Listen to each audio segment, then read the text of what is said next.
ನಾಗರ ಪಂಚಮಿಯಂದು ಸೂರ್ಯ ಕೇತು ಒಟ್ಟಿಗೆ ಸಂಯೋಗವಾಗುವುದರಿಂದ ಗ್ರಹಣ ಯೋಗ ಸೃಷ್ಟಿಯಾಗಲಿದೆ. ಈ ಯೋಗ ಕೆಲ ರಾಶಿಯವರ ಭವಿಷ್ಯವನ್ನು ಬದಲಾಯಿಸಲಿದೆ. ಜ್ಯೋತಿಷ್ಯ ಶಾಸ್ತ್ರದ ಪ್ರಕಾರ ಎಲ್ಲ ಗ್ರಹಗಳು ನಿರಂತರವಾಗಿ ಚಲಿಸ್ತಾ ಇರ್ತವೆ. ಗ್ರಹಗಳು ಈ ರೀತಿ ಚಲಿಸುವಾಗ ಅವು ಇತರ ಗ್ರಹಗಳೊಂದಿಗೆ ಸಂಪರ್ಕ ಸಾಧಿಸ್ತವೆ. ಈ ರೀತಿ ಸಂಪರ್ಕ ಸಾಧಿಸುವಾಗ ಅಥವಾ ಒಂದು ರಾಶಿಯಲ್ಲಿ ಒಂದಕ್ಕಿಂತ ಹೆಚ್ಚು ಗ್ರಹಗಳು ಒಟ್ಟಿಗೆ ಸೇರಿದಾಗ ಶುಭ ಹಾಗೂ ಅಶುಭ ಯೋಗಗಳು ರೂಪುಗೊಳ್ತವೆ. ಈ ಯೋಗಗಳು ಎಲ್ಲ ರಾಶಿಗಳ ಜನರ ಜೀವನದ ಮೇಲೆ ಪರಿಣಾಮವನ್ನು ಬೀರ್ತವೆ. ಜ್ಯೋತಿಷ್ಯದಲ್ಲಿ ಸೂರ್ಯ ಮತ್ತು ಕೇತು ಎರಡು ಶಕ್ತಿಶಾಲಿ ಗ್ರಹಗಳಾಗಿದ್ದು ಅವುಗಳ ಚಲನೆಗಳು ಜನರ ಭವಿಷ್ಯವನ್ನು ನಿರ್ಧರಿಸುತ್ತವೆ. ಆಗಸ್ಟ್ 17 ಬೆಳಿಗ್ಗೆ 8:04 ಗ್ರಹಗಳ ರಾಜ ಸೂರ್ಯ ಸಿಂಹರಾಶಿಗೆ ಸಂಚಾರ ಮಾಡಲಿದ್ದಾನೆ. ಕೇತು ಈಗಾಗಲೇ ಸಿಂಹರಾಶಿಯಲ್ಲಿದ್ದ ಕಾರಣ ಈ ಎರಡು ಗ್ರಹಗಳ ಸಂಯೋಗದಿಂದ ಗ್ರಹಣ ಯೋಗ ರೂಪುಗೊಳ್ಳುತ್ತೆ. ಇದು ಎಲ್ಲ 12 ರಾಶಿಗಳ ಜನರ ಜೀವನದ ಮೇಲೆ ಪರಿಣಾಮ ಬೀರಲಿದ್ದು ಕೆಲವು ರಾಶಿಗಳಿಗೆ ಸಕಾರಾತ್ಮಕ ಪರಿಣಾಮಗಳನ್ನು ಬೀರುತ್ತೆ. ಹಾಗಾದರೆ ಸೂರ್ಯ ಮತ್ತು ಕೇತು ಸಂಯೋಗದಿಂದ ಯಾವ ರಾಶಿಯವರ ಭವಿಷ್ಯ ಉಜ್ವಲವಾಗುತ್ತೆ ಅಂತ ನೋಡ್ತಾ ಹೋಗೋಣ. ವೃಷಭ ರಾಶಿಯವರಿಗೆ ಸೂರ್ಯ ಕೇತು ಸಂಯೋಗ ಅನಿರೀಕ್ಷಿತ ಪ್ರಯೋಜನಗಳನ್ನು ನೀಡಲಿದೆ. ಕಚೇರಿಯಲ್ಲಿ ನಿಮ್ಮ ಕಠಿಣ ಪರಿಶ್ರಮದ ಪ್ರತಿಫಲವನ್ನು ನೀವು ಪಡೀತೀರಿ. ಅದಕ್ಕಾಗಿ ಬಡ್ತಿಗಳನ್ನು ನೀವು ನಿರೀಕ್ಷೆ ಮಾಡಬಹುದು. ನಿಮ್ಮ ವೈವಾಹಿಕ ಜೀವನದಲ್ಲಿ ಶಾಂತಿ, ಸಂತೋಷ ಮತ್ತು ಸಮೃದ್ಧಿ ಹೆಚ್ಚಾಗುವ ಸಮಯ ಇದು. ಸಮಾಜದಲ್ಲಿ ನಿಮ್ಮ ಗೌರವ ಮತ್ತು ಖ್ಯಾತಿ ದ್ವಿಗುಣವಾಗುತ್ತೆ. ವೈವಾಹಿಕ ಜೀವನದಲ್ಲಿ ಇದ್ದ ಸಮಸ್ಯೆಗಳು ಕೊನೆಗೊಳ್ಳುತ್ತವೆ. ವೈವಾಹಿಕ ಮತ್ತು ವೃತ್ತಿಪರ ಕಾರಣಗಳಿಂದಾಗಿ ಅಥವಾ ವೈಯಕ್ತಿಕ ಕಾರಣಗಳನ್ನು ನೀವೆಲ್ಲಾದರೂ ಹೊರಗಡೆ ಪ್ರಯಾಣ ಮಾಡುವಂಥ ಸಾಧ್ಯತೆ ಇದೆ. ಇನ್ನು ವಿವಿಧ ವಿಷಯಗಳಲ್ಲಿ ಉತ್ತಮ ಫಲಿತಾಂಶಗಳನ್ನು ಪಡೆಯೋದಕ್ಕೆ ನಿಮ್ಮ ಕೋಪ ಮತ್ತು ಅಹಂಕಾರವನ್ನು ನೀವು ಸ್ವಲ್ಪ ನಿಯಂತ್ರಣದಲ್ಲಿ ಇಟ್ಕೋಬೇಕಾಗತ್ತೆ. ಇನ್ನು ಮೀನರಾಶಿ, ಸೂರ್ಯದೇವ ಮೀನರಾಶಿಯವರ ಜೀವನದಲ್ಲಿ ಯಶಸ್ಸು ಮತ್ತು ಅದೃಷ್ಟವನ್ನು ತರ್ತಾನೆ. ನಿಮ್ಮ ಜೀವನದಲ್ಲಿ ಬಂದಿರುವ ಎಲ್ಲ ಅಡೆತಡೆಗಳು ಕೊನೆಗೊಳ್ಳುವ ಸಮಯ ಇದು.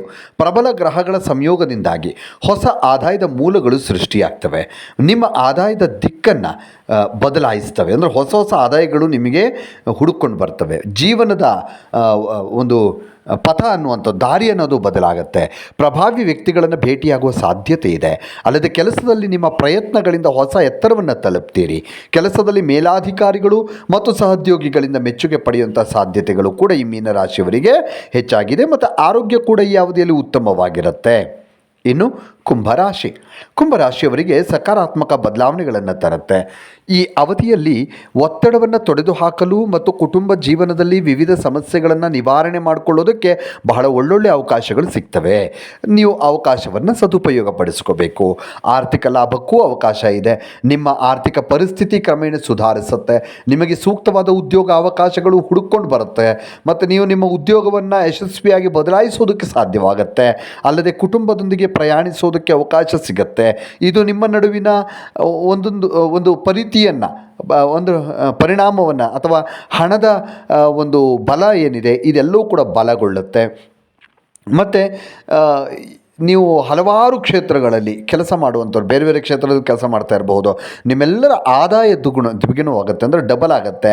ಕೆಲಸದಲ್ಲಿ ಹೊಸ ಅವಕಾಶಗಳನ್ನು ಎದುರು ನೋಡೋದಕ್ಕೂ ಕೂಡ ಒಂದು ಒಳ್ಳೆ ಟೈಮ್ ಅಂತ ಹೇಳಬಹುದು. ಇನ್ನು ಧನುರಾಶಿಯವರ ಜೀವನದಲ್ಲಿ ಸೂರ್ಯದೇವ ಹಲವಾರು ಬದಲಾವಣೆಗಳನ್ನು ತರ್ತಾ ಇದ್ದಾನೆ.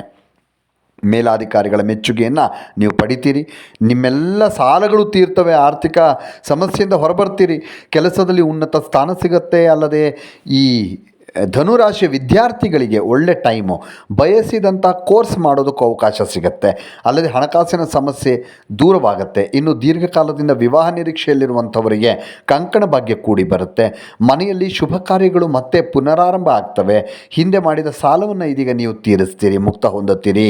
ಇನ್ನು ಸಿಂಹರಾಶಿಯವರಿಗೂ ಸೂರ್ಯ ಕೇತು ಸಂಯೋಗ ಸಿಂಹರಾಶಿಯವರಿಗೆ ಬಹಳ ಸಕಾರಾತ್ಮಕ ಫಲಿತಾಂಶವನ್ನು ನೀಡುತ್ತೆ. ಕುಟುಂಬ ಜೀವನದಲ್ಲಿ ಶಾಂತಿ ನೆಲೆಸುತ್ತೆ. ನೀವು ಕೆಲವು ಕುಟುಂಬ ಶುಭ ಕಾರ್ಯಗಳಲ್ಲಿ ಭಾಗವಹಿಸೋದಕ್ಕೆ ಸಾಧ್ಯವಾಗುತ್ತೆ. ಸಿಂಹರಾಶಿಯ ಪ್ರೇಮ ಜೀವನದಲ್ಲಿ ಸಕಾರಾತ್ಮಕ ಬದಲಾವಣೆಗಳು ಕಂಡುಬರುವ ಅವಧಿ ಇದು. ನಿಮ್ಮ ಕೆಲಸ ಮತ್ತು ವೃತ್ತಿ ಜೀವನದಲ್ಲಿ ಸಕಾರಾತ್ಮಕ ಫಲಿತಾಂಶಗಳನ್ನು ಪಡೆಯೋದಕ್ಕೆ ಸಾಧ್ಯವಾಗುತ್ತೆ. ಈ ಸಮಯದಲ್ಲಿ ಹೊಸ ಆದಾಯದ ಮೂಲಗಳು ತೆರೆದುಕೊಳ್ತವೆ. ಆರ್ಥಿಕ ತೊಂದರೆಗಳು ಕೊನೆಗೊಳ್ತವೆ. ಎಲ್ಲ ಯೋಜನೆಗಳು ಉತ್ತಮ ಯಶಸ್ಸನ್ನು ಪಡೆಯೋದರಿಂದ ಆದಾಯ ನಿಮಗೆ ದುಪ್ಪಟ್ಟಾಗತ್ತೆ.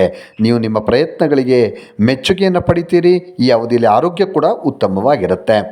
ಇನ್ನಷ್ಟು ವಿಡಿಯೋಗಳಿಗಾಗಿ ಮೀಡಿಯಾ18 ಕರ್ನಾಟಕ ಚಾನಲನ್ನು ಸಬ್ಸ್ಕ್ರೈಬ್ ಮಾಡಿ ಹಾಗೂ ಹೊಸ ವಿಡಿಯೋಗಳ ಅಪ್ಡೇಟ್ಗಳಿಗಾಗಿ ಬೆಲ್ ಐಕನನ್ನು ಕ್ಲಿಕ್ ಮಾಡಿ. Thank you.